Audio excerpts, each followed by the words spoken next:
Today on the podcast, I'd like to welcome Joe Ansah. Joe he's got a long list of achievements here. Joe is Joey. Joey. You right, Joey? No, what Joey is? That's actually my name on my birth certificate. Is it? Yeah, people think, oh, are you a Joseph? Yeah. And I'm like, no, Joey is my Right. birth name. Yeah. Oh, right. Okay.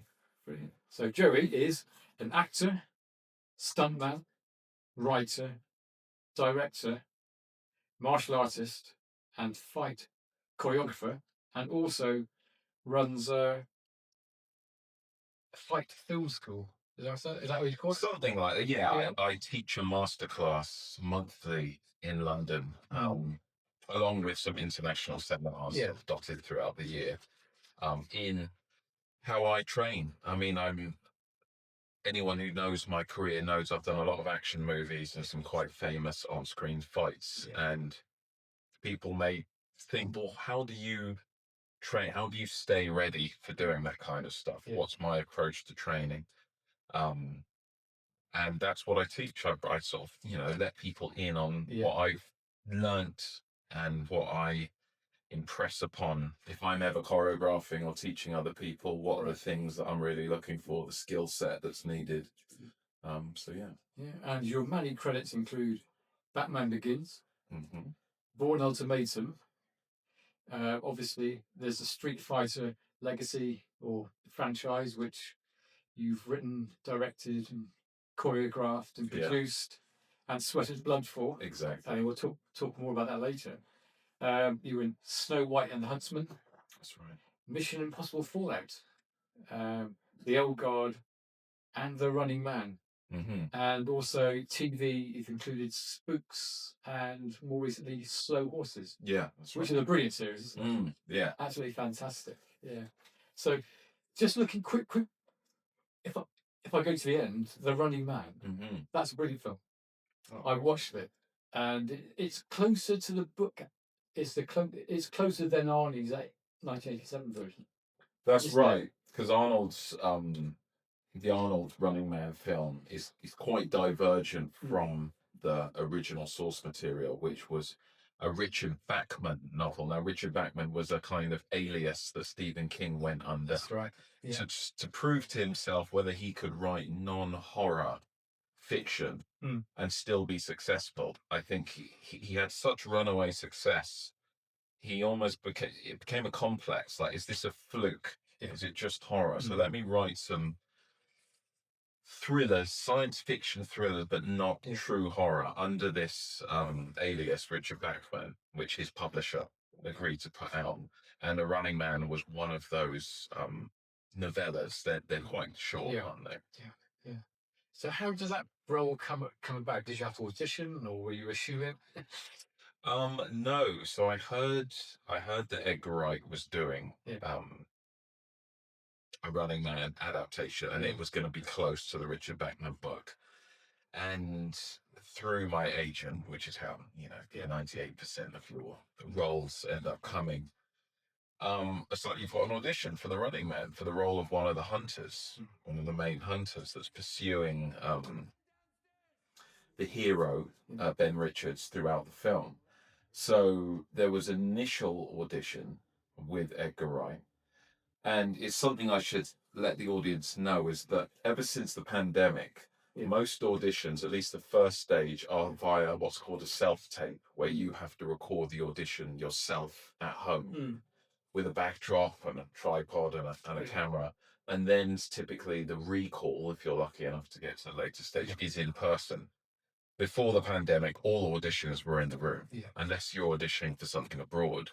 So it's become a lot more impersonal, but Edgar Wright really puts an important, I guess, onus on auditioning everyone in person, face to face, which is the way I love it, right? That's the old school way, because you can do a great self tape, but it's not until you're in the room and you meet people that they become aware of your charisma, your stature, things like that. Exactly. And sometimes it's the general chit chat around the scene that may snag you the job, not even the actual prepared material, if that makes sense. Yeah, because I suppose in a conversation you can show more depth of character than you can with the lines, isn't it? Completely. And so that first audition,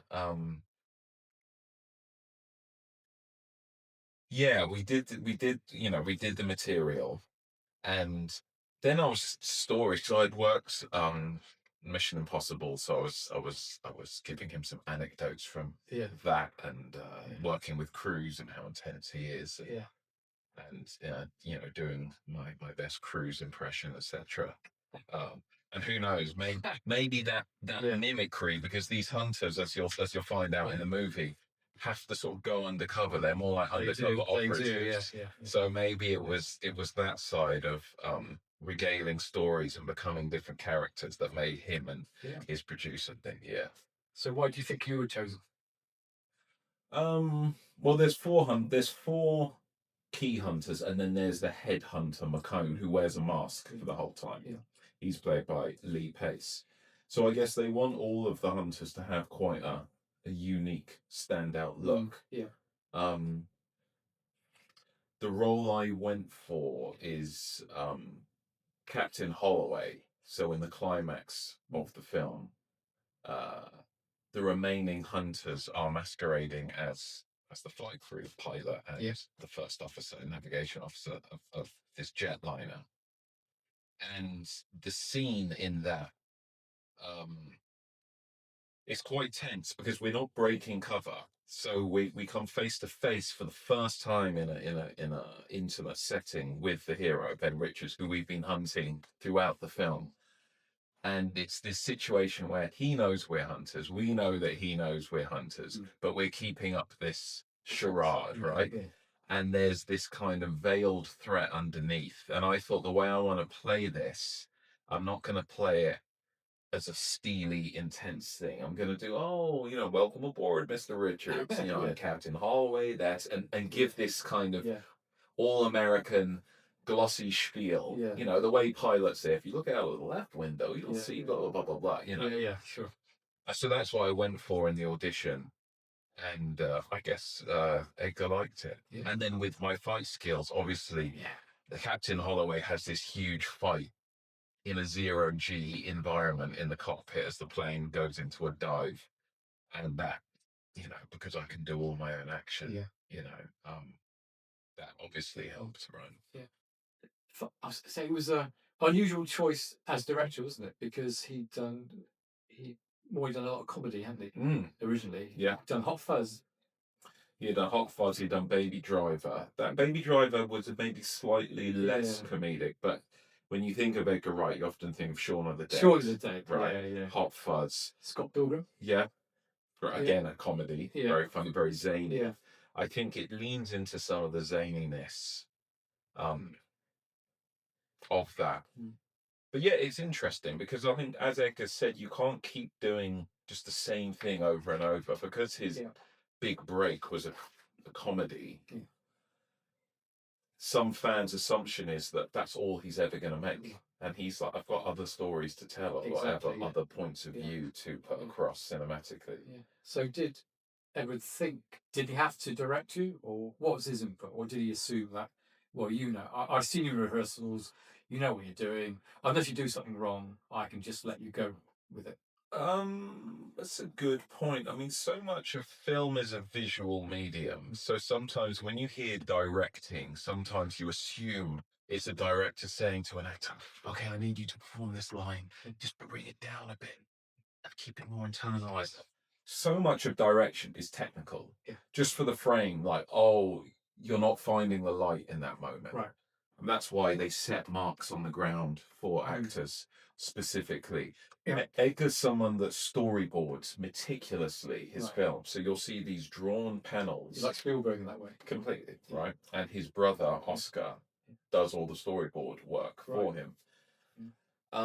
So when you turn up to do a scene, you're already looking at very detailed storyboards of where everyone is standing within the scene. So it's not like on some films, if this was the location, a set, okay, I've got the script, but I may walk around this room and decide, you know what, I think it feels good for me to rather than walking in and sitting here, to walk in and sit in that corner. And the director may say, great, okay, let's light the room for them. But Edgar has worked out very much that you're sat there, I'm sat here. This is the perspective. Do you see what I mean? Yes, yeah. With the performance, he lets the actors act. Really? Yeah, I mean, I think. Well, he should, shouldn't he? I mean, look, I think It's what he's hired you for, isn't it? you don't want to be micromanaged. You get some directors that are like puppeteers, that literally every aspect of your performance they're trying to curate. But then it's like, why have you hired an actor? You know, because they're not bringing anything to it. But no, he'll sometimes say, like, just as a last point on that, in the audition, he initially was like, play the scene as you've prepared it. So I did. Then he'll be, okay, play the scene much more sinister and intimidating. Do it that. Play it more jovial. So we did the scene about 6, 7 different ways. So then for one section of a scene, he may say, play this bit like you did in the audition when you did that really dark version. Yeah. Then I'm like, I know exactly what you want. Right. Just because I've given him a few different gear shifts of the scene, he can think from his mind. Play most of it how you prepared it, but in this moment, do that super dark bit. And that's all he needs to say. And you're like, cool, got it. Of course, in the film, you were opposite Glenn Powell, who's the actor of the moment. Yeah. Coming straight from Top Gun Maverick with Tom Cruise. What was he like to work with? He's great. I mean, this is his moment, right? And Top Gun, I mean, Running Man is his first action movie as an action star. This will kind of galvanize him as a leading action male. So he was fully committed. And I think Glenn has his experience doing Top Gun Maverick. It's like being an understudy to Cruise. Yeah. And Cruise has got this extreme work ethic, super focused, all about the work. Yeah. Because having worked with Tom on Mission Impossible Fallout, he's not one of these A-listers that's late to set, hanging around on his trailer, messing about. He's all about the work. I mean, he's up at 5 a.m. exercising, isn't he? Yeah. So that tells you a lot about who he is, isn't it?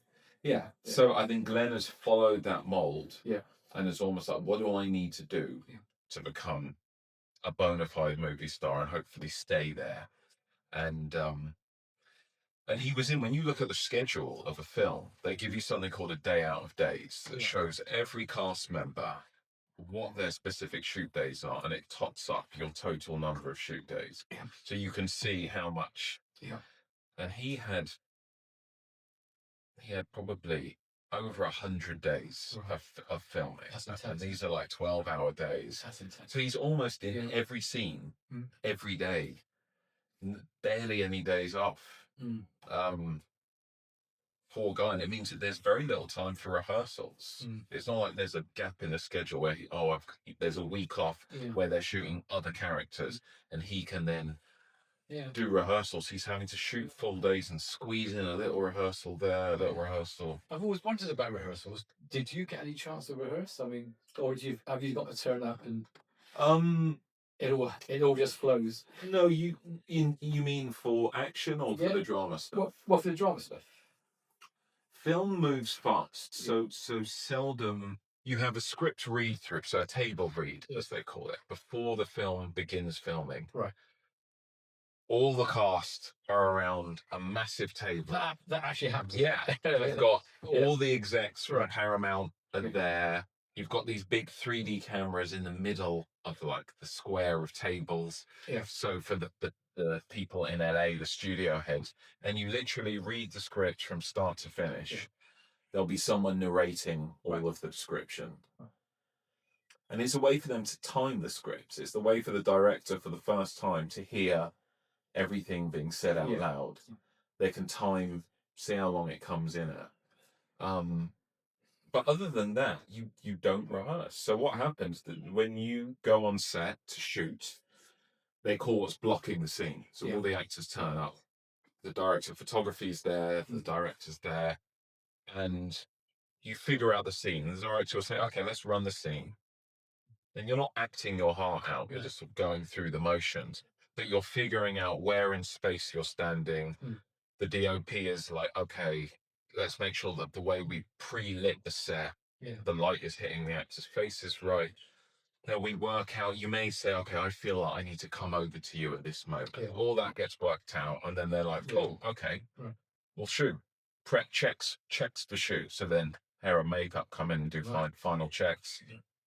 And you shoot the master shot first, which will always be a sort of a wide establisher of the whole scene, and then you start coming into coverage. So singles on people or 2 shots. This is probably a 2 shot right now of us together in a scene, and you go through the scene like that. So your rehearsal is the blocking and maybe the master shot, because then you're making decisions of, by the time we get to my singles where it's really gonna count, what do I want to do, and you so much of a scene, it's a collaboration. You've got to feel the energy that the other actors are bringing, because when you're prepping, rehearsing at home your dialogue, you may assume that Glenn Powell is going to deliver his lines in a super stoic, edgy way. But then on the day, he may be pushing buttons and being almost a bit mischievous. And they're like, oh, I didn't see the He's coming in this direction. So you have to be sort of adaptive to as they say, acting is reacting. It's not. If you come in with a predefined decision on how you're going to say your lines, you're putting yourself in a jail cell. You have to prep it, know the dialogue, and now be adaptive and experiment and pull and push and stuff like that. It's a great movie. So what was your relationship with the old movie? Were you a fan of the old movie? I'm a huge Arnold fan. Really? I mean, I grew up, I was born in 82. So growing up on a steady diet, my dad used to rent action movies every weekend. We have a bunch. So it was whether it's Dolph Lundgren, Arnold, Sly, Bruce Willis, you name it. All the top stuff. Yeah, the best stuff. The best stuff. And Arnold is a huge sort of idol of mine. The Encyclopedia of Bodybuilding. And he got me into sort of weight training originally, and I actually do a very good Arnold impression. Yeah. Well, now's your moment. We can continue the rest of this interview and doing this voice. Wow, yeah. I mean, when you do the Arnold voice, a lot of people do an impression of a caricature. I closed my eyes then, and it was Arnold. Think of I always start, a good way to set your Arnold is doing the Terminator gun store scene.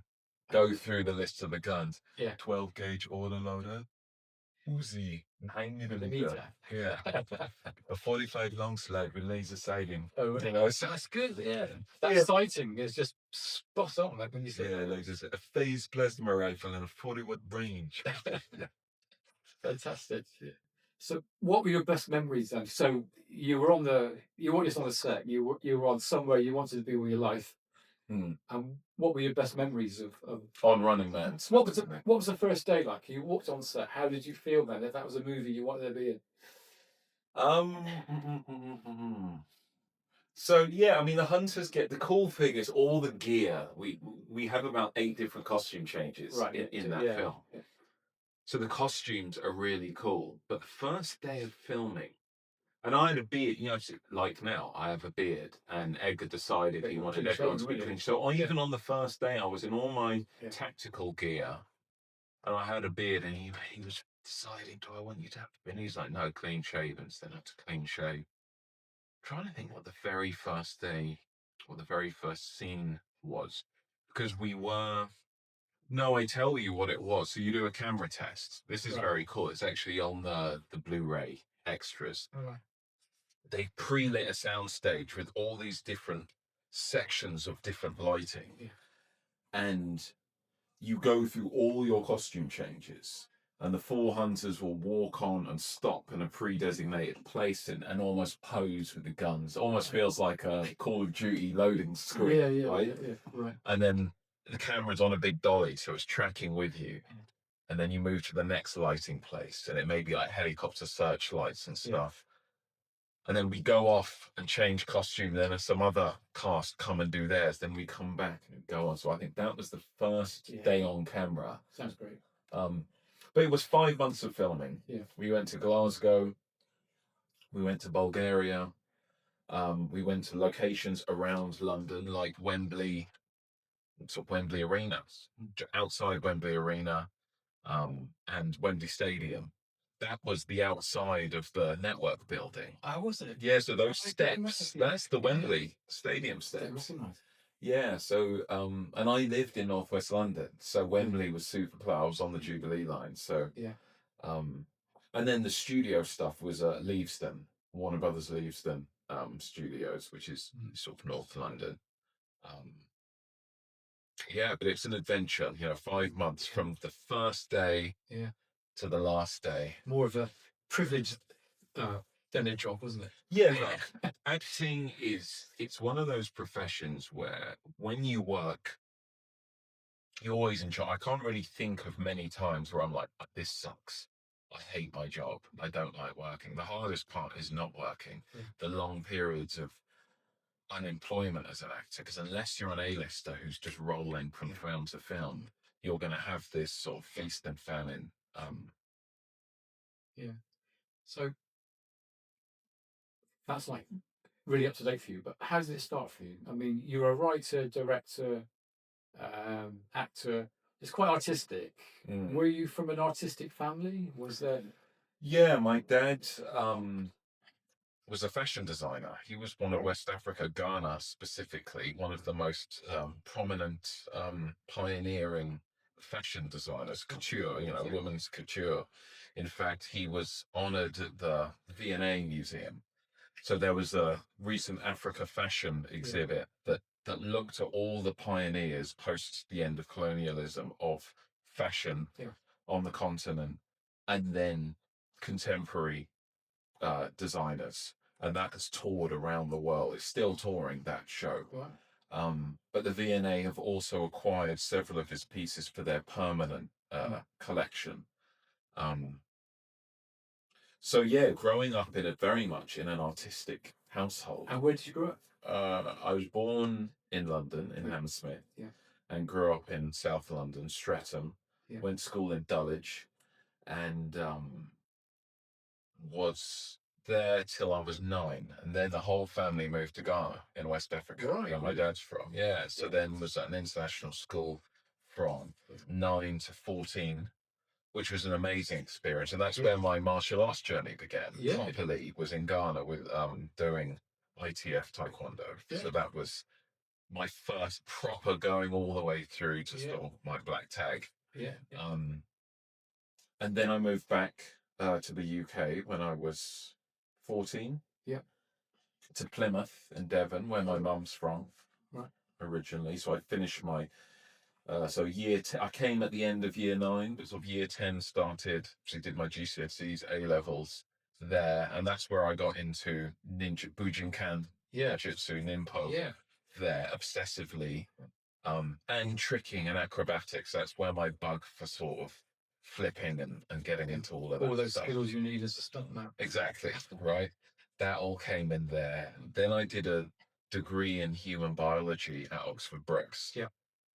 So I was in Oxford for 3 years, and then I got into capoeira, heavily for that period there. That's massive now, isn't it? Yeah, I mean, it had its peak. I think capoeira, really blew up in the 2000s. Do you remember that BBC idents before the news and shows? There's two guys on the rooftop. I do remember that, Yeah, so I think that... I mean, it's a martial art. I've always been aware of it, because, from the early 70s, because there was a TV series called Kung Fu with David Carradine, and it was first featured in that, where he takes on the capoeira master. Oh, really? Yeah. Oh, God, I didn't know that. Yeah, you didn't know that. It's back 1971, 72. So that was probably, what I call the West, its first exposure to it.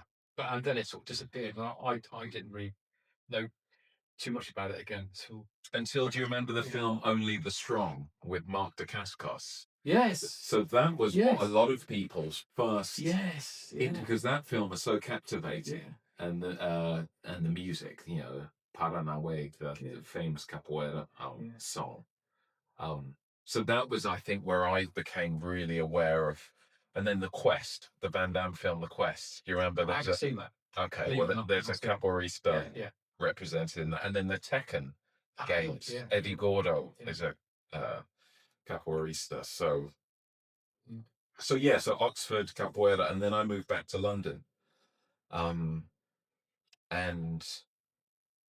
was there for the following 20 years. It's only recently I moved to Bristol in the last 2.5, getting on 3 years now. Yeah, and that's where I met you at Sweatbox Gym. Yes, exactly. I train at Sweatbox. That's where I do, keep up my martial arts skills. Yeah. I read that let's go back to your ninjutsu. I read somewhere that you studied, I don't know if it's true or not, but you studied with Hatsume. Yeah, Hatsumi Sensei, yeah. The absolute legend. He's still alive. He is. He's 94. I know. It's testament to his virility, isn't it? Yeah. But yeah, I couldn't believe, like most people, I caught the ninja bug. Yeah. Even before I moved to Ghana, my aunt on my mum's side lived in Japan. She was teaching English, and she would send tabi boots and books on ninjutsu and stuff like that.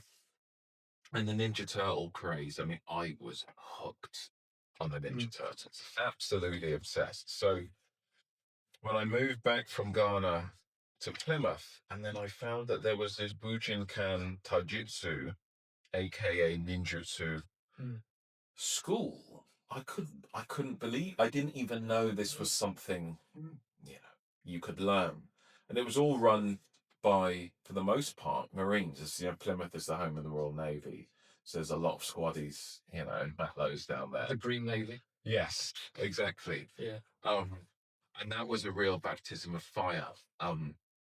Because a lot of martial arts is quite kid friendly. Yeah. This was all men, and it was real rough housing. Yeah. It was real rough housing. So before I even knew the term rolling, but anyone that's done taijutsu, I mean, let's explain to the viewers, what is Bujinkan Ninjutsu? It's essentially 9 schools of Japanese. 9 roos, isn't it? Yeah. 9 schools of combat. Now, supposedly only 2 of them are meant to have been actually used by shinobi. I think you've got Kotoryu and Gyokuryu. Those are the 2 that are, and the rest are all often samurai schools. I mean, what is traditional jujitsu was, I guess, the unarmed series of techniques a samurai would use if you were dehorsed and without a blade, And throughout time, those techniques have changed. So, look at modern combat with drones. There's always an arms race. A new weapon comes out, and then a countermeasure is made. And then a different weapon comes, and it scales up. So even armor has evolved in terms of thickness and heaviness of armor, and then it will get to a peak point of heaviness, and then it will strip back to lightweight. So there was what was it called? Kukushinden, I think, was like an heavy armor school. And one kick's like a big front kick, like a teep, to knock people over who are wearing armor. And I don't know if this is true, but most punches in ninjutsu are like this. They're almost like a Wing Chun punch. So you don't break the knuckle, isn't it? As well. Yeah, I guess it's true. You're more likely to break it as you twist and you grind it in, apparently. So I guess it could warp, but then one of these 9 schools of ninjutsu had a twisting punch, and it was explained in this armor school that you would have been wearing heavyweight gauntlets that potentially had studded knuckles. And that was an armor breaking technique. Samurai armor at that period had overlapping slats of lacquered wood or bone. And by punching with these studded, heavy weighted gauntlets and twisting it with warp and break. So it was paper, wasn't it? It was layers and layers and layers of paper.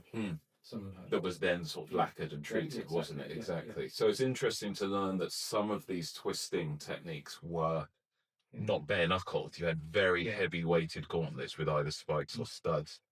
And we would train some of that stuff with someone on your back. to simulate the weight of heavy armor, like kicking.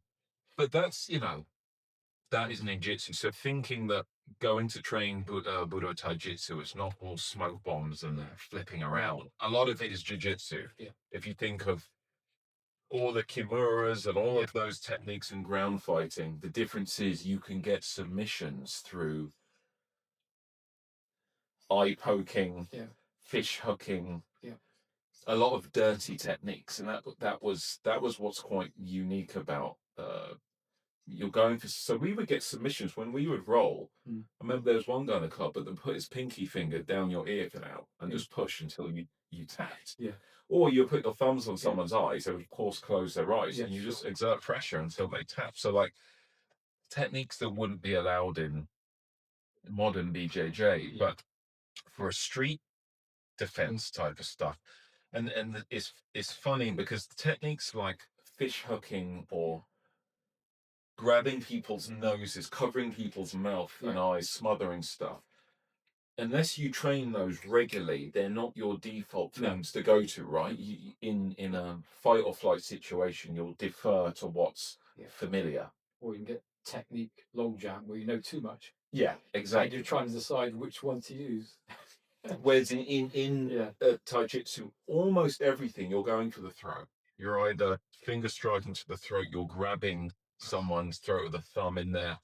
So I remember I worked at a pub in Plymouth for a while, and it all kicked off, and I ran to help the bouncer who was outnumbered. And I remember helping this bouncer, and then suddenly I'd been tackled into a corner without even thinking. I'd grabbed this guy, I'd sort of wrist locked his hand that was there, and my thumb was in his throat. And I hadn't even thought about that, but that's such a typical position. And that was the first time I was like, wow, the training. Because it kicks in straight away. And you've done it to death. You've done it ad nauseum, those things, and you realize that's what your body will defer to without any thought. And it's quite shocking. I remember seeing the look on the guy's face, sort of wide eyes, because I really locked out and put that thumb into his, the sort of just, above the clavicle. And you're like, oh, okay. So some of that stuff does work, right? So at what point did you say to yourself you wanted to be an actor? It's good because it links on from the ninjutsu stuff. So I've now been training ninjutsu. Did you act in school? Were you in in primary school? I did theatre and stuff, but because of moving to Ghana and then moving back to the UK, by the time I came back to the UK, I remember I went to the grammar school.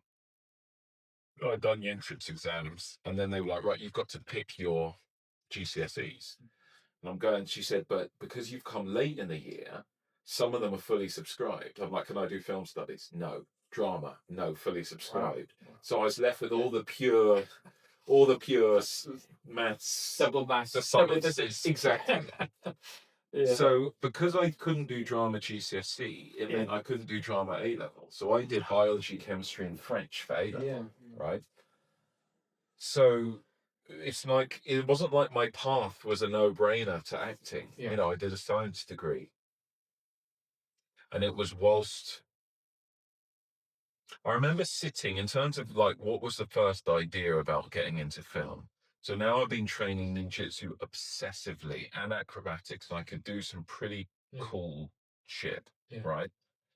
And I remember thinking, maybe it's not such a crazy idea. I think I've got the skills to do something on film. Now, I didn't know whether that would be as a stuntman, as an action. But it was calling you. Yeah. It was, and Martial Arts Illustrated and Combat Magazine and all those things. Yeah, I used to get that. In the early 70s, I used to get Combat Magazine. Yeah, so you're seeing, I remember Scott Adkins, reading about Scott Adkins, who had just done Extreme Challenge or Black Mask 2 or something in Hong Kong. And I thought, wow, there's people from the UK who are kind of getting into... Normally playing baddies. Yeah, exactly. And then the whole Ray Park thing, and this is funny. So Star Wars Episode 1, Ray Park, who played Darth Maul, right? This became an urban legend. That is true that supposedly George Lucas had cast an actor to play Darth Maul, and then cast a stunt double, which was Ray Park, who was a wushu champion, great tumbler. He used to train at Hendon Gymnastics, where I used to train and do tricking and stuff. And I think George saw Ray in all the full makeup and just saw him moving and just thought he is the character. Yeah. So he ended up firing whichever actor he had cast, and Ray got the role. So now you've got this story that the stunt double is now the star. And everyone remembers that movie for Darth Maul, right? It was just first time a lot of people had seen a butterfly twist on screen. And so now you've got a whole generation of kids who've heard that and think, if I become a stuntman, then one day a director's going to notice my overwhelming charisma and say, let's make him. Yes, right. Let's make him. And you, that kid. Well, exactly. And ignorance is bliss. So then I go off to uni and I start training. I start going to Harrow Gymnastics. There was an adult gymnastics class, two Tuesdays and Thursdays, and quite a lot of people who were getting into stunts were there. And this is when martial arts tricking had really taken off. All of the kind of flips you see in capoeira and wushu, like these video game type moves, back somersault kicks and running up walls and doing back somersaults and stuff. And this was like a craze that was like coming over from America, and these sort of creative forms competitions where people were putting flips into these kata.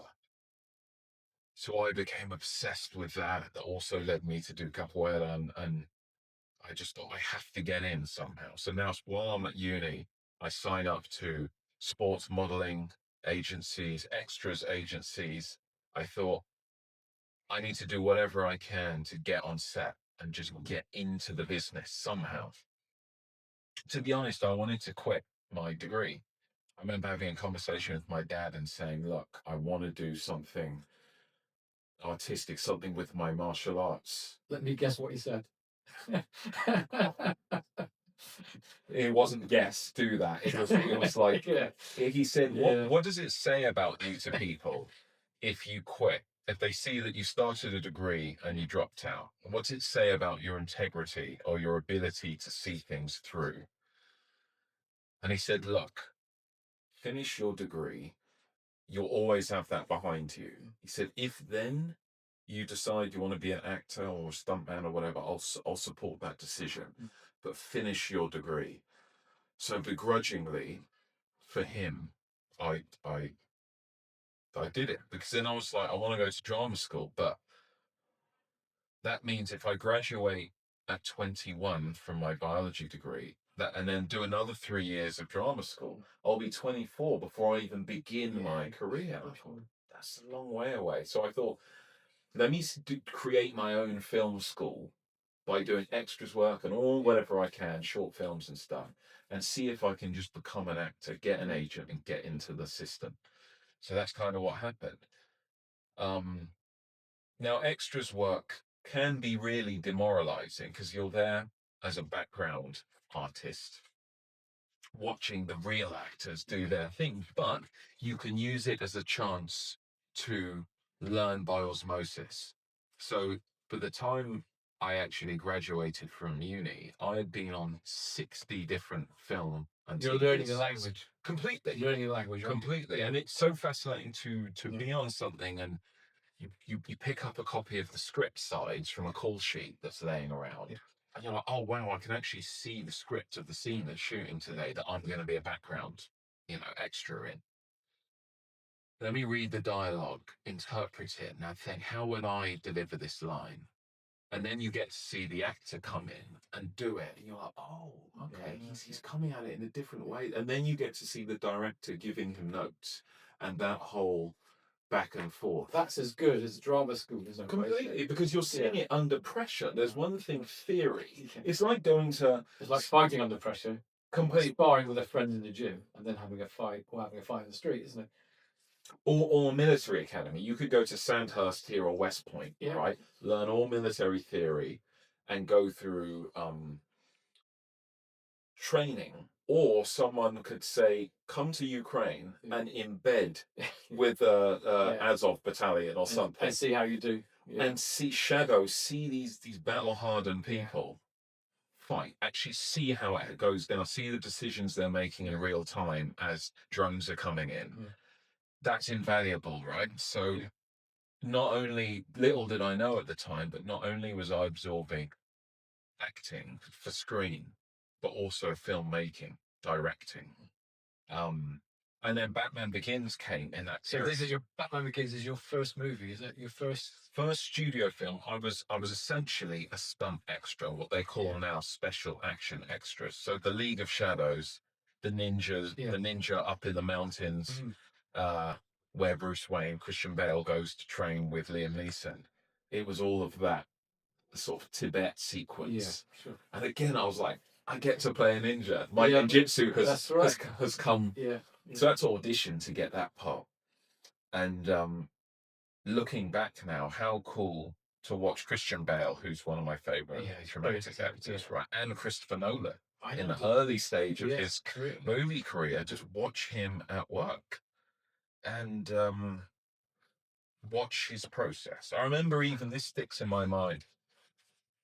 So we're in the set of that Tibetan monastery where the League of Shadows are, and the camera's set up, and at the end of this sort of corridor there's a window, and you could see that there was a light just outside of it with they call them gels, so it's like a transparent piece of orange plastic in front of the light.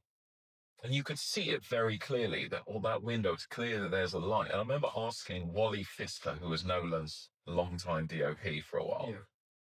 I said, do you mind me asking, like, won't you see that on the camera? He said, come here, come and look. He said, through this lens, because of the focal length, and the background's going to be not in focus, it's soft. It's going to create this diffuse, almost like magic hour sunset light. So he allowed me to look through the camera, and I was like, oh, wow. Now I can see from how it looks with my eyes to how it looks through the camera. And those little moments are invaluable where a sort of a real craftsman, the head of department for cinematography, is letting you into his world to say, see, we're on a 70mm lens. It's a long lens. So that means everything in the foreground will be sharp. Everything behind it is going to be soft. And that means you can't scrutinize those details. That light will just diffuse into this glow. So that was a big film school, and only increased the bug. I remember one day I went walkabout with another mate, ninja, in our ninja garb, walking around Shepperton Studios. We're like, what's in that soundstage? Yeah. And we go in, and it's the Batcave. And you're like, the whole Batcave with the lake, the tumbler, and the waterfall is in a goddamn building. And they were just starting to tear it down. They'd finished shooting, and you were just like, well, look at the craftsmanship that has built this thing in a studio. You can't believe it until you go on a big film set. You cannot believe that they built the scale of it. Because once you're in it, you don't see, you can't see the outside. So and you get a bug. You just think, I need to be in this more. I need to be part of this. And then you got into Bourne. Yeah. So now fast forward. So I've now graduated uni. Yeah. I've managed to get my first acting agent. And I then did my first movie. It was an indie film, low budget indie film, but I was one of the leads. I was a support lead in it. Then I did Spooks. So I had my first proper TV credit, some lines, character. That was a very slick. Great series, was it? Yeah, that was the first sort of UK show that had that American kind of sheen to it, didn't it? It wasn't clunky, was it? No, and it was shot stylistically, wasn't it? And the scripts were good. The actors were brilliant, weren't they? And they all went on to do something. Yeah, exactly. So something else. I did Spooks. So now I was, say, 23. So I graduated when I was 21. Yeah. Did a couple of things. Then I remember I'd actually left my first acting agent This is all very complicated, but it's all high drama. I'd left this first acting agent I had because they were pretty crooked.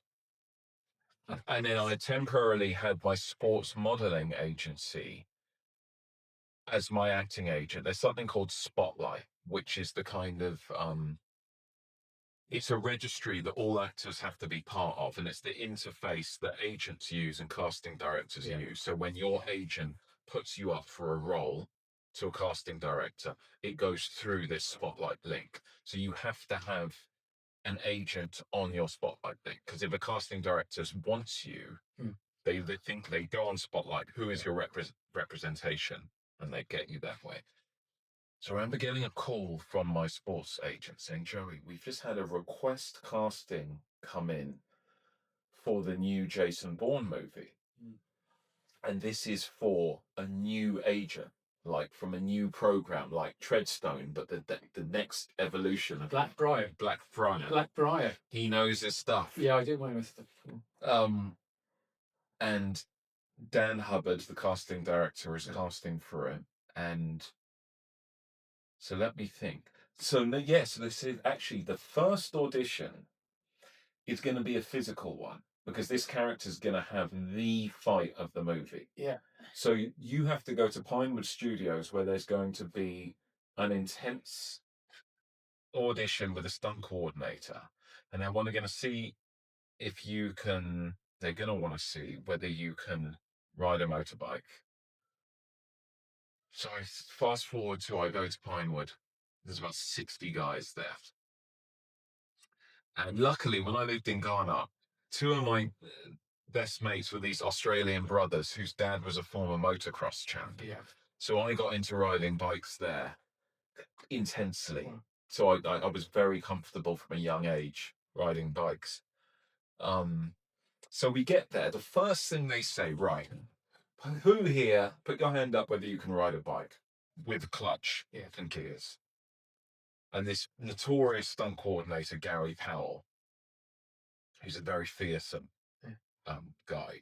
His dad, Nosha Powell, was one of the original UK stunt coordinators, and those OG stunt coordinators were like hard men from the East End that like work with for the crates and stuff like that. So he had two sons, Greg Powell, who's done all the Harry Potter films and stuff, and Gary Powell, who are big UK stunt coordinators and tough guys that come from that era. So Gary's like, put your hand up if you can ride a bike. He's like, if you put your hand up, you better fucking be able to ride a bike, and we're going to take you outside and put you to the test on a bike. Yeah. And he said, look, if you can't ride a bike, it doesn't mean that you automatically haven't got the role, but it doesn't exactly look good and work in your favor. So they take... But if you want to kill yourself, have a go, you can. They take us out, and they had that Vespa from the film, right? And the funny thing is, I had only ridden proper motorbikes, scramblers and street bikes and stuff. But this Vespa, yes, it still had the clutch where you'd expect it, and front brake there and throttle there. But to change gears, the whole handle system with the throttle, was it on that side or was it on the clutch side? It would move. So to change down a gear, you would actually like clunk the whole handle. It would like rotate, and to change gear, you would clunk up. So there was no gear changing on your feet. You had the back brake. Yeah. So you had to clutch and I think, why do I feel like it was on the accelerator side? Anyway, one of the sides. So you had to get your head slightly around that. But they were like, okay, ride there, change up through to third gear, turn around, come back, put it into neutral, put it on its stand and get off. Everyone who said they could ride successfully managed to do that. There was no one stacking it. Yeah. Good to know. Yeah, there was about 11 of us, so we did that. Cool. Then we go back inside. And the stunt team have put together a piece of choreography. I don't know, it's maybe 15 moves. Yeah. So luckily, this is the kind of strategy. This is the strategy in these situations. So out of all the 60 people there were two people that I recognized that I'd known from just around the way. Yeah. So I made a beeline to one of them, and I was like, cool, let's partner up. And I said, look, follow my lead. I'll make sure we both look good. I think this guy knew that my martial arts levels, and even choreo was good. Yeah. So we start. I'm doing person A's choreography. He's doing person B's choreography. We're doing it. The stunt team come around. We'll give some notes. We'll say, "Yeah, that's good. Keep going." And we must do this for about 20 minutes. So without asking, I say to him, "Right, let's swap over and learn each other's choreography now." So we do that. And then after about another 10 minutes, they're like, "Right, now swap and learn each other's." So they come around and we're already, good at it. Yeah. Very good. So then after about, I don't know, half an hour, 40 minutes, they say, "Right, now change partner." So now I make a beeline for the other guy that I know. Same deal. Yeah. Follow my lead. I'll make us both look good. Yeah, I'll just make sure we both look good. I'm not here to try and out-alpha you. I'm going to make sure that, because choreography is like it's a cooperative dance. For people who haven't done fight choreography, say the sequence is you're throwing a 1-2 and then a rear round kick to the head. I'm going to catch the first 2 punches, pat, pat, and then I need to cross block your round kick. I need to make sure that I don't bunch you up, that I give you enough distance so your round kick has that full extension, right? Because then it makes your technique look good. If I bunch you up, if I stay in place to catch those punches, well, now you're in almost clinching range and having to throw a round kick. It's going to make you look not good because you're kind of bunching up for your kick. So much of choreography is understanding what are the techniques. Let me back up enough that gives you the motivation to throw that kick. So now you can really snap it in there and have that nice full extension. So these are the kind of things I'm thinking about, even at that young age, when I'm partnering with someone. So we go through, and then it's cut long story short. At the very end, one by one, you've got to go up and perform person A's choreography with one of the stunt team. And they film it. They're filming it. So we each go up, do it, boom, done. On the way out, I give to the stunt coordinator on VHS, "Here's my sort of action show reel." So then I go off, and then there's a call saying, "Right, Joey,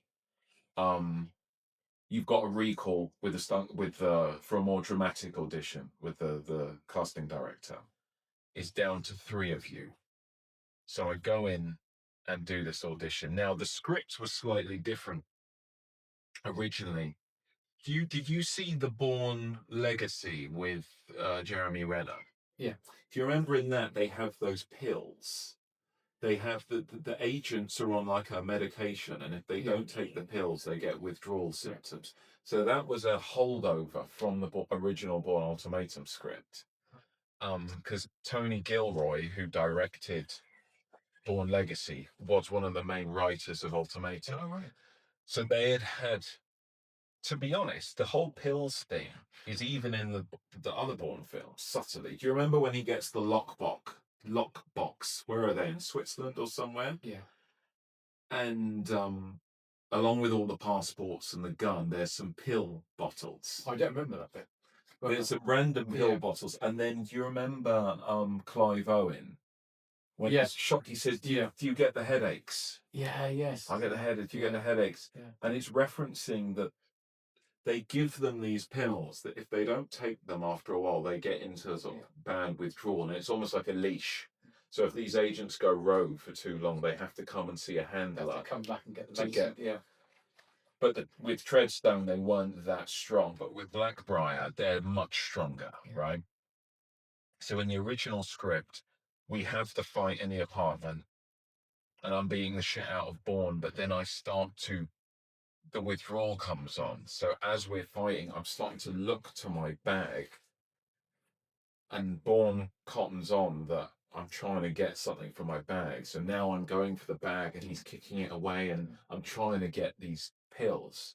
And eventually I go into shock, and he's like, phone it in, coding in that I'm dead type thing. So there's this whole scene where I'm going into shock, and that was the dramatic audition originally, even though that's not in the movie now.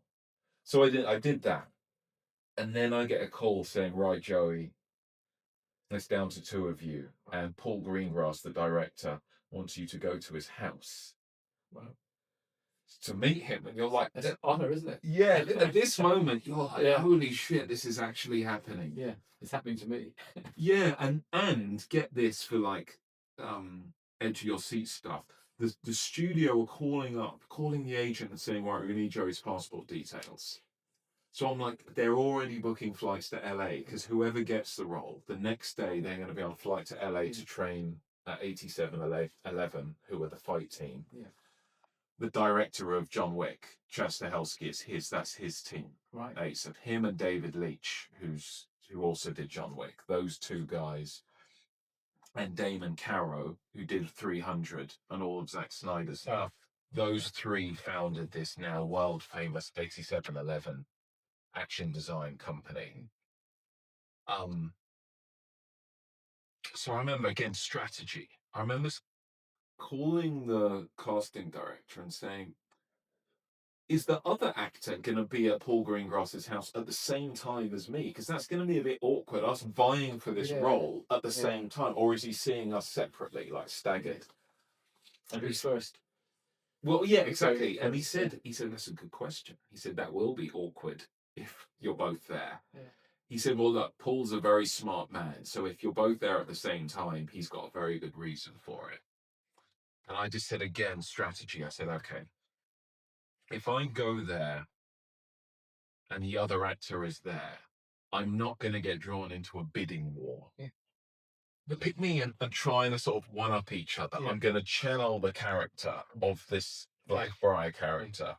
If the other guy is there trying to sort of,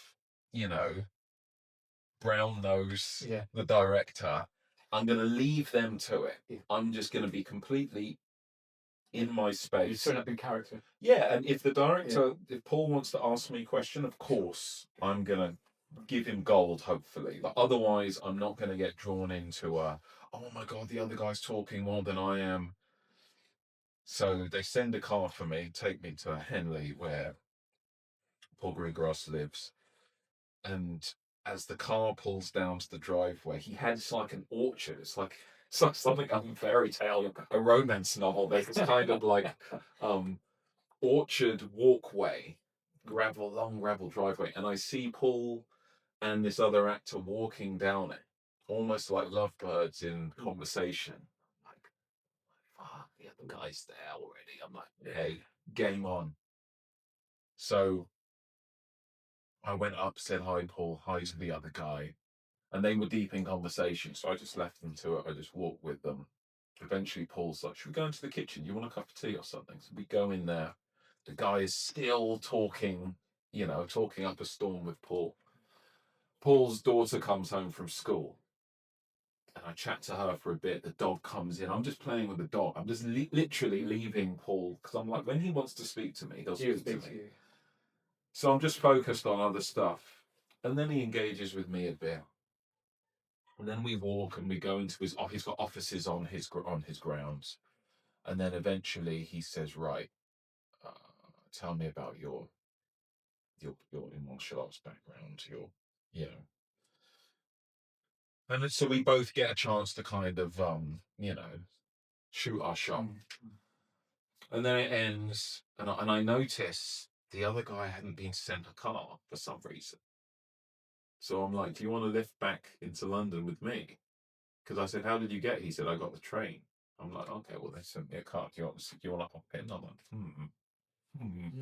So then we go to London. I say, look, good luck, right? That's very good of you. Yeah, of course.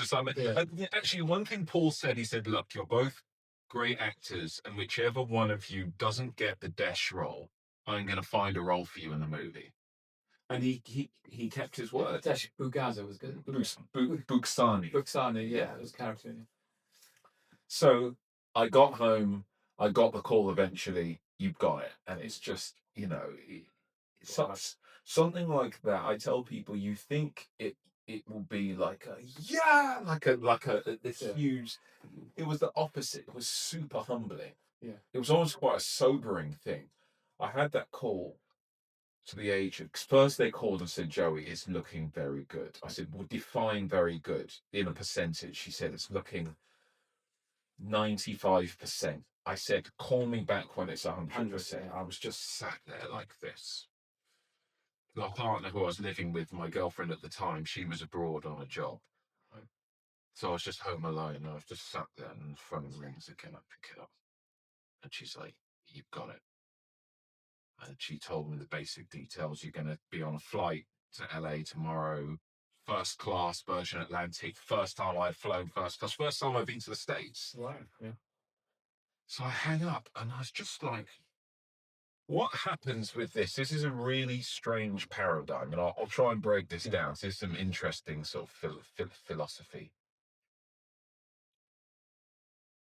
When you have a fantasy like becoming a movie star or acting in a huge, sort of landmark movie, it's a fantasy that you don't think you'll ever quite get to, right? It's like saying I'm going to be a rock star or I'm going to be an astronaut. Yeah, it's as ludicrous as it that. is, isn't it? The odds are almost the same as that. So when you have a fantasy dream, it's like a ceiling. It's a very tall ceiling, but you can still see it. But it's so out of reach. When you actually get it, well, now it blows that ceiling off. And now you're like, what it does in your mind, you're like, the impossible has now become a reality. So now what do I aim for? Now it gives you this, it's like the pill, limitless in the film. You have something, you're like, anything is possible now. Yeah. Anything I put my mind to, it may almost kill you, but I now realize it is within my ability. It could happen. Yeah, it's within my ability to achieve this. And it's like Neo seeing the code. You suddenly, Neo becoming the one. It's this self-actualization. It's a true sense of self-belief. And then it's a real crazy thing, because when you grow up watching a franchise, let's say Indiana Jones, right? Grew up, we all did, watching those films, and you think of his hat, his whip, that off-coloured khaki shirt, the jacket, right? Yeah.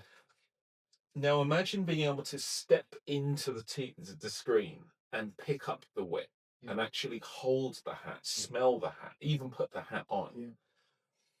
And with Bourne, I was a fan of the first two. I mean, I went to the cinema to see Supremacy. Yeah. So I'm like, I'm going to be actually fighting Jason Bourne for real. Yeah. And I'm going to be able to hold his jacket. I'm going to, like, this thing that's like it's like in another dimension through the cinema screen or TV screen. I'm going to be walking through that portal and in that world. Yeah. Yes, I'll meet Matt Damon as Matt Damon, but once the cameras are rolling and what is put on film, I am actually interacting with Jason Bourne. Because Jason Bourne changed the way fight scenes are done and the way that sort of spy genre is approached. Because before Jason Bourne, you had James Bond, and that was a bit, perhaps not as serious, and it got more serious because of Jason Bourne, and that changed the whole demeanour of those things, didn't it? And I guess the audience used it through your fights. Through that fight, but the audience's demand for realism, I think it really changed the game. I mean, if you think the Connery Bond films are quite serious and straight-laced, obviously when Roger Moore came in, it became...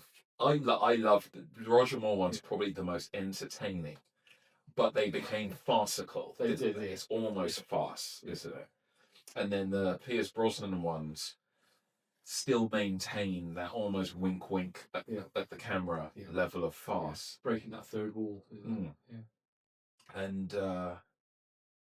Bourne changed the game. And that fight you had, where Bourne jumps through from one building onto a balcony, then he meets you and you're having a fight. I mean, that fight was exceptional. I mean, I saw that. So that's when I first saw you. And years later, you were in my gym. I didn't know it was you. Sure. that I'd seen in a lot of those movies. So that fight was up for an award, wasn't it, as well? Yeah, I mean, look, you can imagine after the day after the premiere or the general release, I remember Rolling Stone magazine. They had a massive cover image and a review, and it just said in big writing, "Greatest movie fight of all time." And you're just like, wow. And it was nominated for an MTV Movie Award, so I got to go to the MTV Movie Awards again, flown out first class to LA. It's like that's the kind of that wild fantasy, fun part of. And there are these gifting suites, you know, when you're nominated for a big award show, aside from the awards itself, they set up all of these gifting suites. So they hire out these huge Hollywood Hills and Beverly Hills gated community mansions, and different brands are just there giving free swag because they want the people who are up for these awards to wear the watches. To wear the watches and the shades and be packed wearing them. And they'll take a photo of you and use it in a promotional. So I wasn't even aware of this thing. So suddenly I'm invited as a nominee. And it's almost like supermarket suite. You're racing from place to place, getting as much swag as possible. Like, I had a mate out there with me. The studio have given you like a top of the range Audi RS, whatever I had. You're racing around LA just on cloud nine, having this sort of fantasy thing. But the fight, back to the fight. Two things, or several things about it. So the fight choreographer on Bourne is Jeff Imada.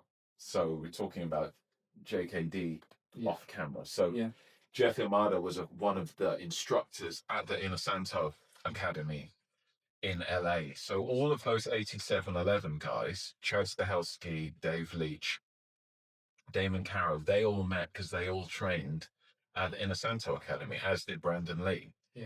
So Jeff Imada was his instructor. So Jeff Imada, for people who don't know, very famous stunt coordinator and choreographer. So Blade, the first Wesley Snipes Blade, that's Jeff. That was amazing. So if you want to know who's behind that, one of my favorite action movies, and the way Wesley moves in that film is just, it's just sick. It's just one of the best. And he's in Big Trouble in Little China. Do you remember the Lords of Death, that gang? One of them's got the bug-eyed lenses. So the one who whips out the butterfly knife, that's Jeff. So I didn't know that. He goes way back. So the chance to, and he's such a mild-mannered guy, but he's like a JKD master. You do Hoovod or sticky hands with him, you're just like, geez. So that was super cool. So go to LA and train for 2 weeks. Really put through my paces. And this is an interesting point, because this ties into martial arts as a whole. That was a real baptism of fire for me, training with 8711, because I flew out. They have their own dedicated facility. It's got a gymnastics sprung floor. It's got a tumble track. There's motorcycles there. All the posters of all the films they've got. Crash mats, wire rigs, every weapon. It's like a sort of martial arts stuntman's paradise. And Jonathan Eusebio was the assistant fight choreographer. He's now a big second unit director as well. And they put you through your paces. When you turn up, there's a real sort of serious. They went through my martial arts resume. Oh, it says you did Taekwondo ITF. Who did you train with? How long for? You did Bujinkan Ninjutsu. Who did you train with? Blah, blah, blah. So they're really going through. It's a real audit. Yeah, exactly. Audit is the perfect word. Oh, it says you can box, can you? Now, of course, a lot of people, you tell a few white lies, bend some truths. And so now they start putting you through your paces, and you're just like, what have I done? What have I done? Because it seemed for the first sort of 4 or 5 days, it seemed like they were exploiting every weakness that I had. Clearly, they looked and they're, oh, he's a right leg kicker. We're going to make him do everything on his left leg. And we're going to make him do lead leg kicks. Right. It's one thing to be able to kick well from your rear leg, because you can generate momentum and power. But can you... Oh, it's hard to whip it up, isn't it? Yeah, from your lead leg, like a jab, your lead leg. Can you do a nice side kick, bang, just from your lead leg, or round kick someone in the head with no telegraph from the lead leg? And now with like boxing, now we'll get into intricacies of all the different types of slipping and slipping counters, and rolls, and rolls and leg dip steps and all this stuff that you thought you knew. Yeah. Look, you're a boxing coach. Yeah. You know, people come in and sometimes they think they know boxing, sure. and you hear the term the sweet science, and until you become a student of the sweet science, you don't appreciate how much of a science. It takes 5 years to learn it properly. Yeah, exactly. The foundations of it. So they made me feel this small. Really? And I was jet lagged. It was hot. It was like. Were they trying to do that, do you think, psychologically? Just if you were the right type? So as we find out, I'm just trying to survive and get through these days. And now really, they're now starting to put in boxing and slipping combinations, then with trapping stuff integrated. So I'm just trying to get through the days and just be that white belt again. Yeah. By like day 5, by the end of the session, Jeff comes in and he just says, "Look, he said, you tired?" I said, "I'm fucked." I'm really. He said, "Look, we smashed you. Make no mistake, we brutalized you." He said, "Look, when we get actors that we have to train up, it's harder when we have an actor that's actually got a really long martial arts history. They're the hardest ones to train because they come in with a cup full rather than a cup empty, and they have an ego. So we have to smash you. We just smash you until you are a willing." That's the art, isn't it? Yeah, we'll break you down. And the sergeant major has broken you down. The drill sergeant has broken you. So he said, "Look, we've got through that stage. You've been working hard. I know it's been tough.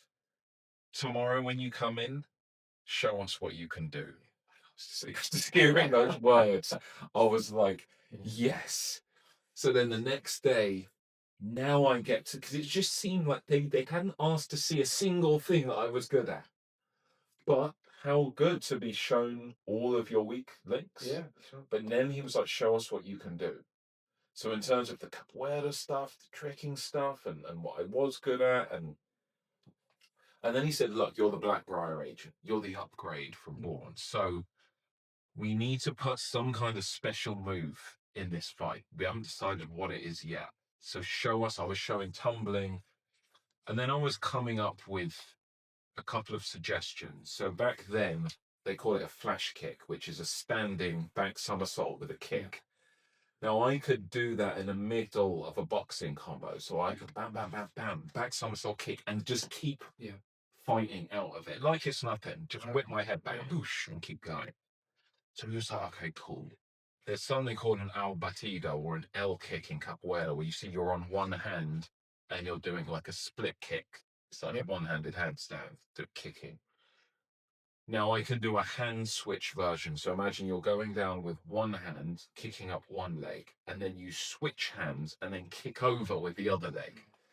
So I was like, imagine, I knew in the choreography we're fighting over a gun at one point. So I said, imagine I go down to grab the gun with my left hand, and Bourne's going to run in to kick me, football kick me. So I switch hands, block the kick whilst kicking him, whilst being upside down, and then I can come up and spin and try and get a shot off, and then he can disarm or whatever. So he was like, "Cool." He said, "Let me think about it." Then I continue training with the assistant, John. So he's like, "Okay, we're going to work on reactions. So we're going to do reactions to, let's say, hip throws or shoulder throws. We want really fast, low and dirty, wham, as they say. Now we're going to do really high ones, very floaty, ukemi, break falls. So now we're going to do it from wrist locks. So let's do an outside wrist lock, and again, I want you to instantly wreck really hard and fast. Let's do a medium one. Now let's do a really high, like Aikido, floaty ukemi." So I did it, and I said to him, "I could land that on my feet. I could do a side somersault." He's like, "You reckon?" I was like, yeah. I was like, he's like, "Okay, show me." So I do it, and he's like, sick. He's like, Jeff, come and look at this. Come and look at this. So we go onto the floor, and he does the wrist lock. We got the right guy for the job. So Jeff had a big smile on his face, and that was what they put in the film, as you know, when he gets me in the wrist lock, and I do the side somersault out of it. So now fast forward to the fight. So I finished the training in LA. I went to the gun range when I was there, and it was the first time I got to fire live rounds. I don't know if I'd even fired blanks before that, but I did as much training as I could, get a bunch of range time and weapons handling. And so now we're in Morocco for 5 weeks, filming all the stuff in Morocco, arriving at the airport, blowing up the bomb, changing scooters. And then we were going to shoot the fight back in London in a studio. So they were going to build that whole apartment replica in the studio. Yeah, and balconies. Well, they actually did the balcony jump in Morocco. Yeah. But the interior, where you see him smash through, is in a studio. I assume it wasn't Matt Damon who done the jump. No, it was one of the stunt doubles. Obviously, Matt overlapped the jumping through the glass interior. So now, whilst we've been in Morocco, they had now worked out the choreography. So what they do, the fight team, they'll say, right, we're going to have Matt come in and learn his choreography with a stunt double or stunt team member who knows my choreography. And then I'll come in and do the same. I'll learn my choreography with a stunt team member who knows Bourne's choreography. They did that for several days until they were comfortable that we both knew the sequence. Then they put us together. So now me and Matt are doing it for a couple of days.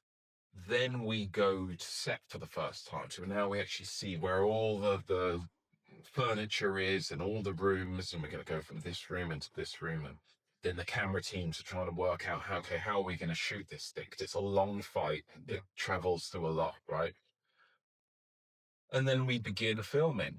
And it was something like, it was 6 days of filming, 13 with overtime, 6 13-hour days of filming. Now, I know fighters need a lot of stamina, but I think unless you've worked in long movie fights, people underestimate the stamina for film fights. Imagine for, let's be conservative, let's say even 10 hours with a 1-hour lunch break. Imagine fighting non-stop all day, and then you do it the next day, and you do it, so you got accruing battle damage and pulled muscles, and you've been slammed into a wall, and you try and make it look dirty, so you're banging your head off the day after day. So in terms of like concussion, it's like taking blows. You start to get that concussion headache where anytime you shake your head, you know, that horrible feeling of brain shake. And you're accruing that. And then if you think, even in the fight game, okay, you'll do a fight camp, then you'll have your fight and your rest, but it's like fighting every day. So Matt Damon's doing this with you, but he's not known for being, I'm not sure what his martial arts background is, but he's an actor. You're sort of trained in a way to take some of this, so it must have been a heavy duty on him. Yeah, he was really, because I would say 90% of what you see in that fight is all him. Yeah. Now he's a good boxer. The trainer for the Hurricane, that boxer trained Matt, is Matt's boxing trainer. So Matt had good footwork, good head movement, and hands. You know, you could see he was slick with it. He wasn't a fish out of water, was he? No, he's not much of a kicker. The first thing he'd say, like, I can't kick. But I think he had done 2 Bourne films, so he'd already done 2 quite prolific fights already, and done the Cali stuff. So in terms of Hubad and sticky hands and sort of trapping, he was familiar with that. But he moved super well. And the nice thing about doing a fight scene with an actor who can fight is intention, because sometimes when you see 2 stunt performers rehearsing a fight, they're doing moves. They're not necessarily putting that emotional content, as Bruce said, into the fight. So case in point, one of my pet peeves is there's a sequence where, let's say like before, it's a 1-2 into a right round kick to the head. Now, if you threw that 1-2 and I'm just parrying it here, well, it was never going to hit me anyway. You're not stepping to hit me. You're throwing the punches because that's what the choreography tells you to. And you're making it easy for me to block. Almost like Neo at the end of The Matrix when he's blocking the punches. But if you look, the punches are stopping here. He could have done nothing with his arm, and the punches are there. Make it cooler that Agent Smith is trying to punch through his head and then see him. Do you see what I mean? Yeah. As Bruce says, to hit me, you must first move to me. I do that with my pupils. Sometimes I say, punch me, because I want to demo the parry. But I don't do anything. And I know it's going to stop there. Yeah. I said, no, hit me. Yeah, go for me. Yeah, and then it's exactly the same. So they get so preoccupied with the sequence of moves, almost like dance choreography, that they're forgetting that whereas an actor is approaching, if they're a good actor, a fight scene, every move of a fight scene like a line of dialogue. And you've probably heard actors say, what is my motivation for this line? A line in a script could be something like, it could be hi. Now, my motivation for saying hi could be just a general greeting. Hi. It could be suspicion. Hi. I've walked into a situation that's not quite as unnerved me because something's not right, and I'm like, hi. Or I could intimidate you. It could be a hi. And it's all in the eyes that's going to send a shiver down your spine, right? So the simple one word, an actor's thinking, what's my motivation for this? What's the subtext for this? And you've got to approach fight choreography the same way. Am I throwing this opening gambit, this jab, as just a bridge? I'm not thinking I'm going to hit him, but I want to make first contact. I know he's going to move back and get a feel and get some kind of catch or read on me. And based on that, I'm going to double up and come low and then come high. There's a story. There should be a logic and a strategy, right? Any fighter when you explain to people around one of a boxing match, people are feeling each other's distance. They're getting reads and tells. Does this person instinctively slip outside when I throw a jab? What do they do? Yeah. Exactly. Okay, this is all data I'm accruing that I'm going to exploit once we get into round 2 and we start putting some pieces together. All of that should go into a fight scene. Yeah. Rather than, we're just going to do a cool sequence where you do this and I block like this and then I kick. And there's a lot of pressure these days for them to look absolutely real and authentic. Yeah. If you look back at fight scenes from the 50s, 60s, 40s, 30s, you can tell someone's just missed by 2 feet, can't you? And it was just. But these days, it's got to look absolutely sharp. Absolutely deadly. It doesn't always. But speaking of a hook, there was a sequence with Matt. And this shows what a great partner he was and why that fight still to this day has such resonance. So there's a section where he comes in. I think he comes in with a 1-2 hook, right? And I think the choreography was I stepped back, catch, slipped, bobbed under his hook, and then responded with a right hook to his jaw. And I think he had to roll under that and come back with something. And I said to Matt, we walked through it, I said to Matt, do you want me to go high or come short, or can I go for your jaw? Yeah. He said, go for my jaw. I said, you're not going to be there. Are you sure? He said, go for my jaw. Because that's the sweet spot. Yeah. If the only thing I'm preoccupied with thinking is take his jaw off, then not only does it make... So when I teach choreography or training for films, I think you think of fight scenes as silhouettes tell a story, and a photo at any moment in a dynamic fight scene. If you took a photo, what is it telling? If I'm throwing a hook truly at your jaw, my distancing, everything's going to tell you that he is really going for John's jaw here. He's not punching. You can tell if it's a setup, can't you? Yeah. It's just something. Yeah. The eye can tell, can't it? All those little, the body language is telling a story about Yeah. about the lethality, the look on my face, and how you're responding. If I really threw especially a low hook, sometimes I say punch for their neck, because they really have to roll well. You know, if you punch for like the temple, you could barely move. You can just duck it. But if you come deep and low, they've really got to move, right? And if Matt knows I'm going to take his jaw off, he's going to have that wide-eyed as he's trying to. You know, when a punch is coming that fast, you have to move away from it before you sometimes go under it. So, and you take any photo in that fight, and the intention's real, the danger's there. You generally believe that this Desh guy is trying to kill him, or Matt is trying to kill. And that's what made that fight visceral. There's no music on that fight. And when you watch it, I remember the cast and crew screening in LA was the first time I saw it on the cinema screen. And then the night after was the world premiere in LA.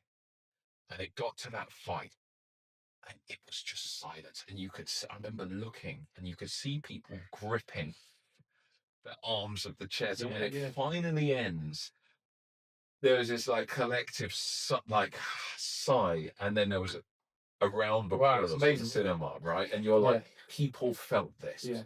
People were absolutely glued to their seat. And that fight is like two Rottweilers fighting until one of them is not moving. It's cinematic history, isn't it? Yeah, but there's no posturing. I think a lot of fights, there'll be a bit of fighting, then there'll be a one-liner, and then there's a bit more, and then you brush off, and then some more circling. There's none of that. Once we engage, it doesn't stop until one of us is not moving anymore. And as well as the good danger close choreography, where I'm genuinely trying to take his jaw off, he just knows that that's coming and is going to evade accordingly. There's a lot of real contact in that. I mean, when he smashes the book into my throat. Oh, I know that. Yeah. Right. Then puts it and pops it on. Yeah. So they made a book. That was of neoprene. So the props department made like safe as possible. It had a solid core, so it didn't completely fold and look ridiculous. But there's at least an inch or two perimeter of neoprene. It looked like a real book. That moves in Karate Kid. We does it with a piece of wood. The bad guy, one of the bad guys, gets a piece of wood and pops it. Yeah. So it's like a throwback move. Yeah. So when he rams it into my throat, which drives me back, smashing into this cabinet that's got like breakaway sugar glass sort of windows. We had to do that take after take. So even that in itself, neoprene or not, once there's a certain level of compression, the solid core is now hitting your windpipe. And then, so the choreography goes, he smashes me in. I've grabbed that wrist, and then I'm hammer fisting down, trying to break the grip. And just as my hammer fist comes down, he changes hand and then pops the book in. Gosh. My larynx got so smashed up, I lost my voice completely, as in 100%. There was no sound. I was so worried. I thought, have I lost my voice permanently? Because it was just air. Yeah. And then so he pops it, and then remember he flips the book up against my face, and he goes punch, punch, and then whips it away and does an elbow. Now, poor Matt. So the punches are real. I'm blind because obviously I've got the book against my face, so I'm getting knocked. And then as he pulls it away and I come in, that elbow, if you look at it frame by frame, it bullies my jaw. Oh, I didn't know that. Boosh! And you actually see the elbow hit my jaw and my head rebounds against the cabinet. So it's like, doosh, doosh. And I saw a white flash. Oh, I thought that was a stunt man turn. No, go back and restudy I'll have to. that. So I remember the book just comes away, bang! And when you've been hit, at least I thought, okay, I don't have a glass jaw.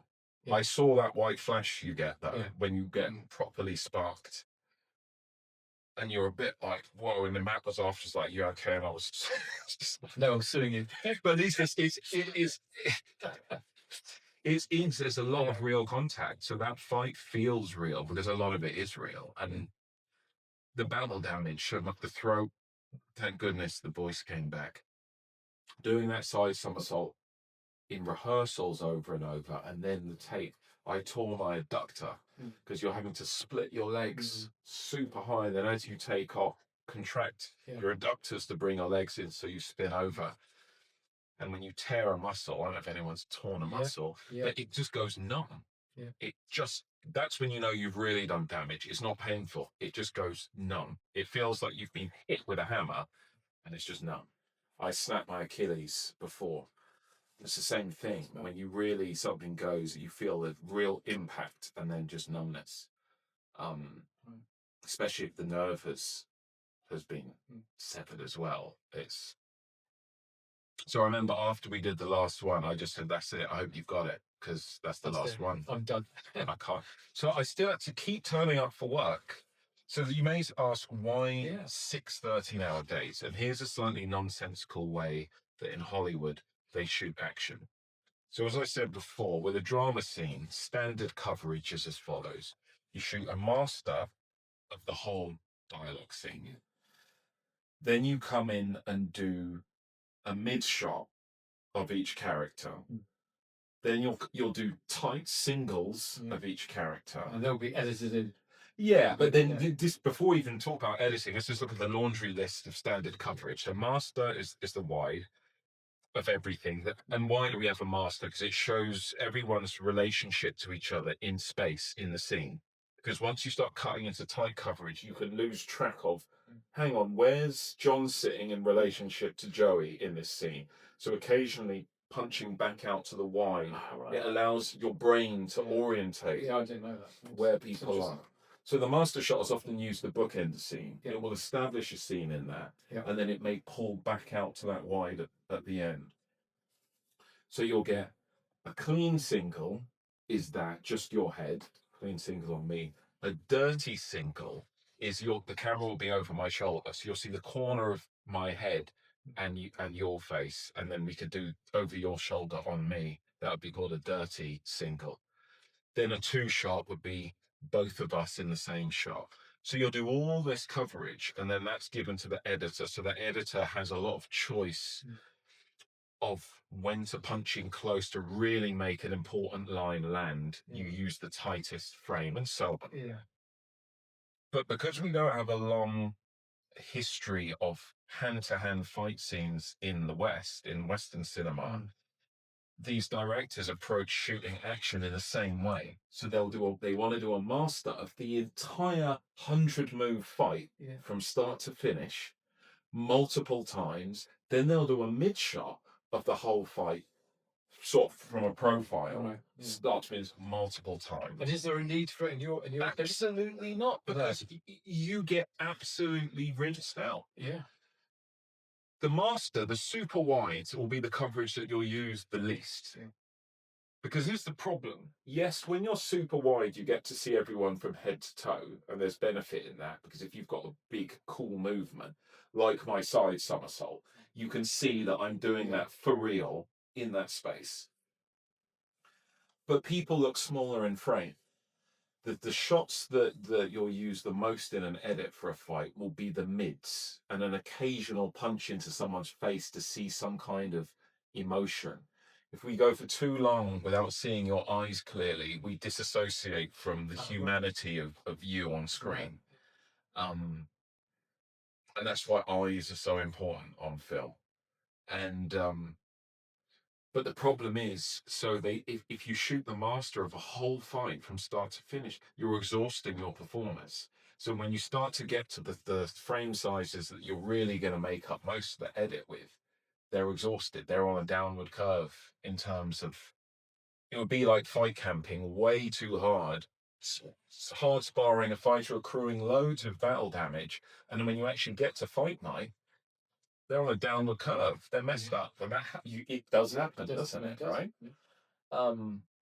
Whereas in Hong Kong, here's the difference, right? And think of the Jackie Chan heyday. The fight choreographer is also the action director, is also the editor of the fights. So in Hong Kong, you would have one vision from the creation of the fight to how it's shot to how it's edited. And they shoot to order. So the first sequence of that 1-2 round kick, he may decide, I'm going to start over the shoulder of the person receiving that 1-2, and I'm going to swing around to the side to get. And that's the only angle we're ever going to shoot that bit of choreography from. So we rehearse it, make sure the actors have got it. Then we shoot maybe 3-4 takes. Boom, we've got it. We move on. And that's why they can make a film a week. Yeah, exactly. And we're taking 3 months or 6 months. Yeah, exactly. Yeah. With a whole week of a fight in Hong Kong, it would be they will just do more choreography. Yeah. They'll have 10 times the amount of choreography but it means that you're not rinsing out your performers. So let's say there's a shot where I have to take a side kick hard or a teep in the chest hard and I'm going to hit a wall. I know I only need to do that maybe 2 or 3 times. And as soon as the action director's like, we got it, I'll never have to take that kick in the chest again. So I can give it my all and say, blast me into that wall. But imagine doing that 10 times on a wide shot. And then you come and see the final film and you're like, those 10 takes I did aren't even in the edit. They only use that one shot from the tight. So why did I almost break my sternum and have breathing difficulties for the next month? And I couldn't talk. Yeah, exactly. Yeah. So it's and then you have 2 units on films. You have a main unit that's the main director.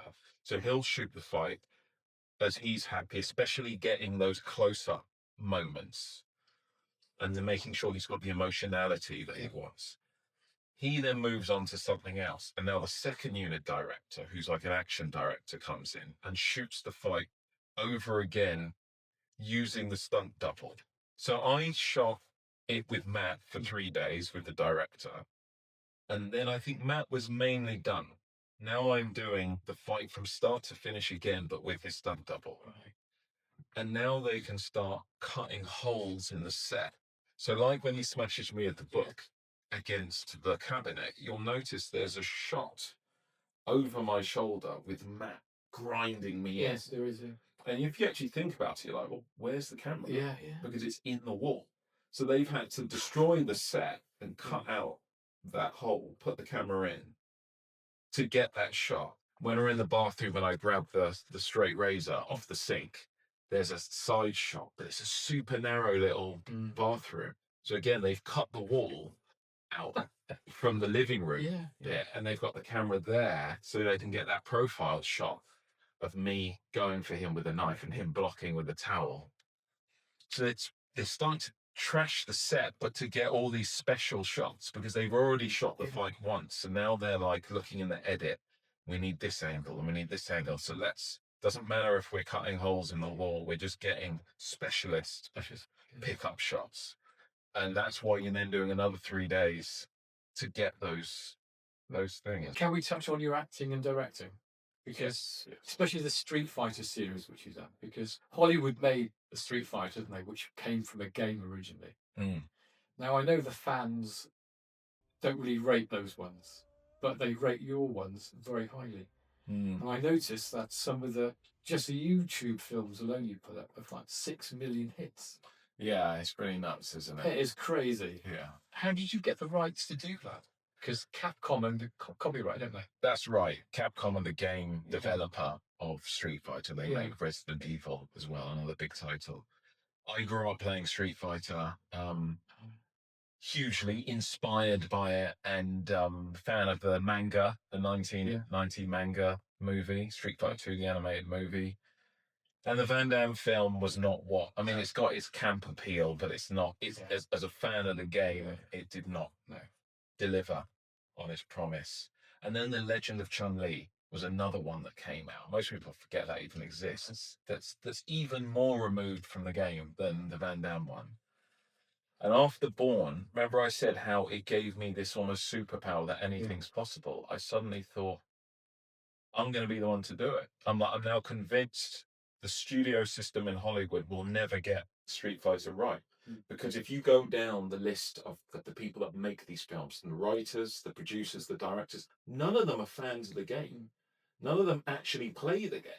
You get these sycophantic interviews where they're like, oh yeah, my 12-year-old son had Street Fighter, so yeah, I'm making this for him. You know, that's not enough, quite frankly. That's not, you need a PhD in understanding what makes the game work, the characterization. So I thought, okay, 300 could come out recently, and I thought maybe that could be a way to keep costs down. You have practical sets, but use like those sort of competent green screen backgrounds like they did in 300. So I partnered with a production company that I was developing some other stuff with. They did high-end car commercials. And I put together a pitch. I had a composer friend of mine who I did ninjutsu with. And I got him to compose an orchestral version of Ryu's theme from the game. And I put together this pitch, and there was a script treatment. And so we sent it to Capcom Licensing in LA. And they were like, we're getting several pitches in for this IP currently. If you're serious about this, you need to be in LA in like a few days' time to pitch. So me and this guy from the production company got on a plane, self-financed, went to LA. So I did this pitch. I played the track. They had the whole pitch deck. And I remember the head of licensing, this American lady, she was like, great, we love it. So who's going to fund it? And I was like, I was hoping you guys were, because what we were pitching for was $2.5 million to do this sort of web series thing. And she was like, Capcom, licensing here, our job is to exploit the IP. We don't have a pot of money to invest in things. You would have to go to Capcom Japan for that. But she said in San Mateo, near San Francisco, we have Capcom marketing, and they have a budget for the new game, a marketing budget. So maybe they can, then she said they're not going to give you $2.5 million, but they maybe can give you something to do something maybe on a smaller scale. So I'm like, cool. So we drive to San Mateo, pitch to Capcom, and those guys at Capcom Marketing really know the game. They really know the brand. So they were like, okay. So I re-pitched to do like a 10-minute short that would have Ryu, Ken, Akuma, and Kami, and M. Bison, 5 characters, and for $300,000. And they were like, okay, if you go back to London and pitch to Capcom Europe marketing, if you can get them to put in 150, we'll put in 150. And then we maybe we'll go, so I can fly back and pitch to them. They're in. Cut a long story short, we didn't get 300, but we got $150,000 to do this short. Cut out a couple of the characters, Ryu and Ken, that we want to see. Super high-end visual effects, practical wind machines, rain machines, professional costume designers. Everything is made. Those mitts that they wear, The gold ones.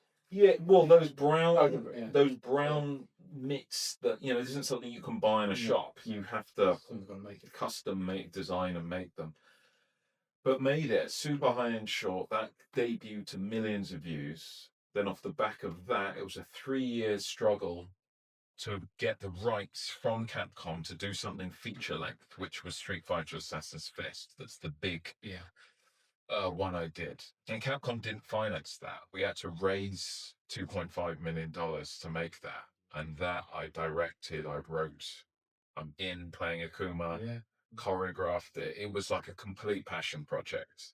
And, it showed, because the quality is fantastic. Thank you. And it's half in Japanese, right? It's set in Japan. It's like, it really is a love letter to the martial arts. Anyone who's done traditional martial arts and or is a fan of the game will really appreciate and the martial artists were good. Yeah, there's some great martial artists. Most of the cast are also martial artists. So they're performing all their own action and really moving like they do in the game. Not just the special moves, but even the simplest, even the way the characters bob. You saw that the Ken's dad who teaches them boxing, and you realise, oh, that's where from the traditional Ansah Ken stance to this more modern one, everything's been thought of. You know, I thought the colour grading was brilliant. The way it just looked. Thank you. Just was it meant to look like an 80s? Yeah, because it was set, so I wanted it to have from the score to the look of it, super saturated for the red, Ken's red gi and stuff, and then the stuff in the past where you learn about Ryu and Ken's master and his training. It's got that sort of 1950s era, so the cinematography is a bit different. The color grade is different.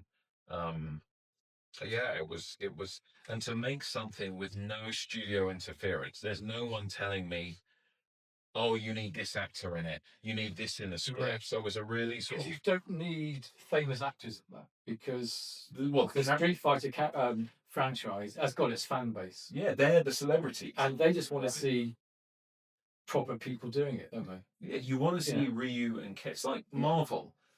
You don't care who's playing Wolverine. You just want to see Wolverine represented like he is in the comics or the cartoons, right? You just want to see that brought to life. It doesn't matter who the actor is.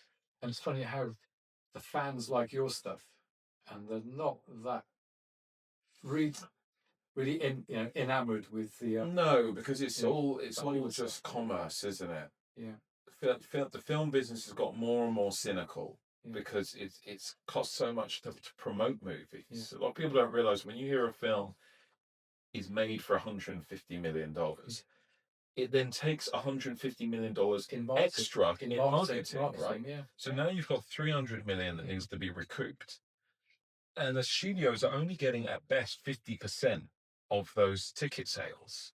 So I think the film now needs to gross $600 million just to break even. Yeah. So now the studio are like, well, we have to put Jason Momoa in it, and we have to put these stars and put these YouTube influencers in. Extra cost. Exactly. Extra cost, but they're like, that's the marketing. Yeah. These big high-profile people have built-in audiences. Yeah.